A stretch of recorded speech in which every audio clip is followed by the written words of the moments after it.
What's up, guys? Bang, bang, lunch money time. Well, while she's trying to get rich for us, let's just trying to get our lunch money right. I'm here with Polina. She's got a sheep jacket on, looking great as always.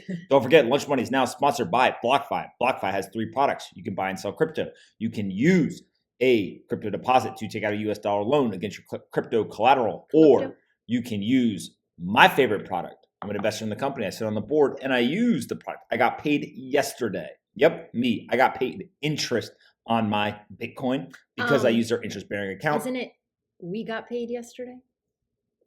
We. Kidding. Are you done? Kidding. Are you done? She's not kidding. Don't forget that BlockFi can pay up to 8.6% APY in the interest-bearing account that we use. Go ahead and you can sign up at BlockFi.com/Pomp. Again, BlockFi.com/Pomp. What's up? Does my ear look like an elf again? Kind of. Okay. Non-farm pay. What are you looking Somebody's at? calling me. Go ahead. Oh. Non-farm payrolls rose by a lower than expected 661,000 in September, and the unemployment rate was 7.9%, the Labor Department said Friday. Wow. So non-farm payrolls is like people, basically jobs that are non-farm. Non-farm. Ooh, look, there we go. But I don't understand why we have to separate it, but okay. All right. So 7.9% unemployment. They are jobs. Go ahead. Jobs are being added, right?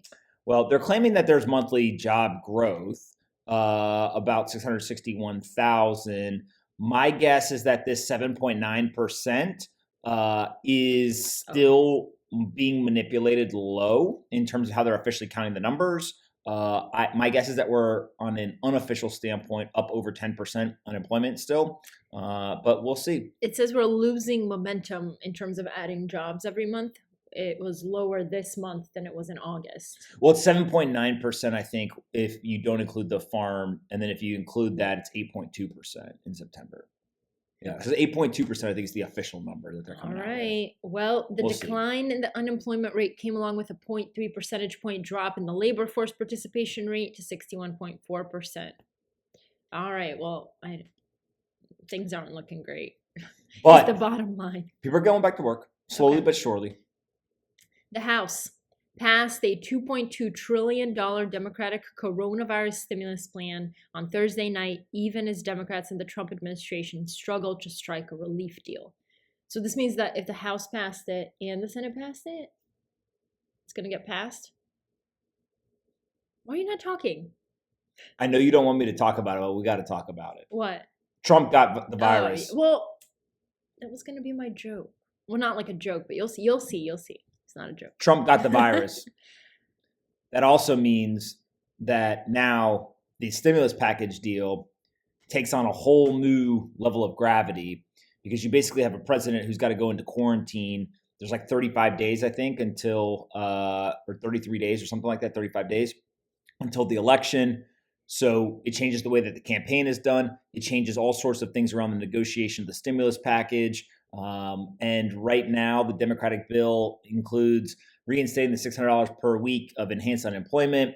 They send a second $1,200 direct payment to most Americans, $436 billion in relief over 1 year to state and local governments. They authorize more money for a second round of PPP. They give $25 billion to airlines to cover payroll costs. They inject $75 billion into COVID testing, $225 billion into education, $57 billion into childcare, and they set aside billions for rental and mortgage assistance. This is insane. Is the president allowed to work during quarantine? Yeah, of course. Oh, really? Yeah, you got a phone. You got your computer. Yeah, but like you're supposed to be resting. Wow, quarantine means you got to stay away from people. If he has symptoms, I don't think we know yet. He said he has mild symptoms. Oh, okay, so he is symptomatic. Then if it gets bad, yeah, he's going to have to do it. I mean, look, this is serious. As much as we joke around on here, this is very serious in the sense of you've got a president who's 74, 75 years old.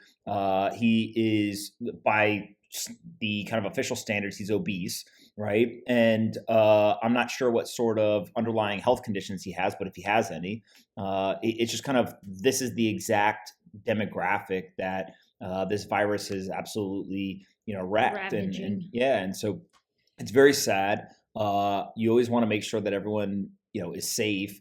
It's not just him. it's his wife, it's other people in the White Pope House, Hicks. right? Yeah. So it's just a bad situation. But I do think it puts a much bigger degree of severity and kind of spotlight on the stimulus package. As you saw, there's billions and billions of dollars going to COVID-19 testing, all that kind of stuff. So it wouldn't surprise me if there's some last second changes to some of the bill, just because it's kind of the gravity of the situation. I saw, Blake Robbins is. I know. Shout out Blake. I doubt Blake watches this, but if Blake watches this, Blake is he works at Ludlow Ventures, and one of the smarter guys when it comes to thinking about like social and creator economy and things like that. But he tweeted in last night. He was basically like, "This has the feel or the gravity of the night remember when Tom Hanks got it, and also the NBA shut down." Yeah. Right. Like same thing, right? It's like the president of the United States has it, so it's kind of just like I think it. Just shocks the system a little bit, and everyone obviously is talking about COVID more, also provides more uncertainty to the markets, and therefore you get more volatility in the markets, and so the stimulus package almost becomes more necessary. But my question is, can he pass it in quarantine? Can he be like, yep, sign it off? Technically, he doesn't pass it. Oh, I the thought House and the Senate pass it, but he has to sign off, right? Yeah, I mean, you could sign it wherever. I don't know. Do you think that they would put the paper under the door? No, I'm saying, can he kill it? Well, I mean, everything's still the same, right? He's still the president. He still has all the same powers. So no, I'm just saying he could veto it, I guess, if he wanted to. Okay. Go ahead. Google will pay publishers more than $1 billion over the next 3 years through a new program for licensing news. The tech giant has signed licensing deals with about 200 publications in select countries with plans to add more and expand geographically. Ooh, interesting. Because shrinking ad revenue is suddenly taking a toll on a lot of newsrooms and diminishing resources for telling local stories. So this $1 billion spend maybe will beef up some newsrooms. I don't think this is sustainable. This is what we call slippery slope, my friends. Yeah. This is exactly what Facebook did. Facebook paid publishers to come on the platform, and they slowly took away their distribution after they built their businesses on Facebook. Also, don't be surprised if Google has a similar fate. Also, it's a little bit of a conflict, right? In my eyes, like if you're a reporter covering big tech, Google's paying your bills. Well, yeah, I mean, for the small group of people who do tech coverage, yes. I guess that's for everybody else. Yeah. All right. What's next? Roblox. Do you know what Roblox is? Yes. Oh. Do I know what Roblox is? It's a gaming platform. It's working with billions of dollars. Investment banks to prepare for a U.S. stock market listing that could come early next year. The gaming platform expects it could double its recent $4 billion valuation. It's going to go public via? SPAC. No. A direct traditional listing? IPO or a direct listing. Got it. I'm shocked that they're saying that this company's only worth $8 billion. No, that it could. So it's most recently valued at $4 billion, but they're saying it could be valued at double. I think it's worth way more than that. Really? Yeah. From what I've read. Was shocked that it was below $10 billion valuation, but we'll see what happens. Hey guys, hold on a second before we go anywhere. My brother's here. Look, he's running away. Look, he was literally just running away because he doesn't want to be on camera. And now he's giggling as he goes down the stairs like a little loser. It's okay. They look the same. So yeah, he's basically a loser. All right. Actually, he's Speaking cool. of gaming, he's awesome. Speaking of gaming, but he's still a loser for running away. Sorry, he's a loser. He's like a lovable loser. Like I love him, but he's a loser, Speaking of gaming, David Beckham is taking his eSports company public in a London IPO. Did you know David Beckham co-founded a gaming company called Guild Esports, a UK-based owner and developer of esports teams? Ooh. I mean, that's pretty cool. It will float 40% of its shares next month and hopes to raise $25.9 million to recruit new players and invest in the business. Esports is going to take off. Well, it's already taken off. Mark my words. Yeah, but I feel, should we start an esports team? Well, what are we going to play? Chess? You're definitely not going to play chess. So we want to win. We don't want to do it for entertainment purposes. David Beckham, good job. Okay. All right, what's next? Okay. It's not my fault you're not good at chess. You know how I've beaten you the last 5 games we've played. Are you going to lie on camera? I was drunk 3 of the times. Okay. I literally, my eyes were, I was like falling asleep when we were playing chess and she beats me. Checkmated him in like 3 moves. That's definitely not true. Okay. You know how like you said malls are going to shut down permanently? I never said that. Oh, did you say that there would be mega malls? Somebody said it. I didn't say that either. There's a $3 million square. No, you did say that. You were like, there's going to be a mega mall and all these little shops. I don't know. 3 million square foot American Dream Mega Mall is reopening. A long-awaited massive American Dream Mall was just about to fully open when the pandemic hit, forcing its doors shut. But as of Thursday, it's open for business. It's in East Rutherford, New Jersey, 3 million square feet. It's massive. What do you think?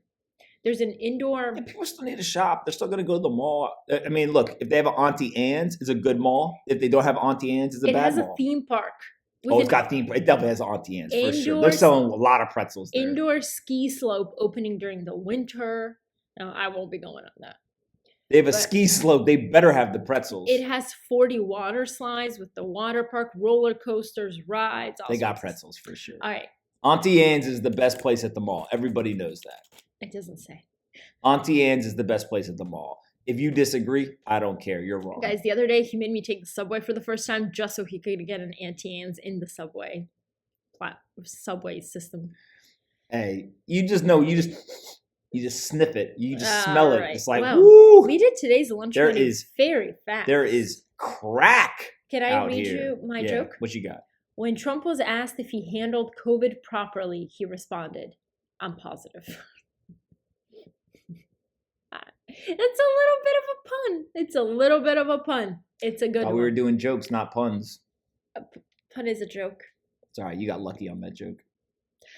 Guys, if you are on YouTube and you're watching this video and you really like it, make sure you like it and comment and subscribe. But also go to my channel, Paulina Marinova, and you can see my interviews on there. Like, comment, subscribe, review, call your mom, make her subscribe, review. And are comment. you promoting your own YouTube channel? Oh, am I not allowed? No, you can. The profile. Oh, you're lucky you had a shirt on. I thought you were about to do that with no shirt on. All right, guys, that's it for Lunch Money. We'll talk to you guys on Monday. Bang, bang. Hope you guys enjoyed this episode of Lunch Money as much as we did. And don't forget, Lunch Money is now sponsored by BlockFi, so go check them out. There's a link in the description that you can click on. I'm an investor, a user, and a huge fan. What? You're a bigger fan of BlockFi than you are of me? BlockFi is my second favorite thing in the world behind Polina. They've got 3 products.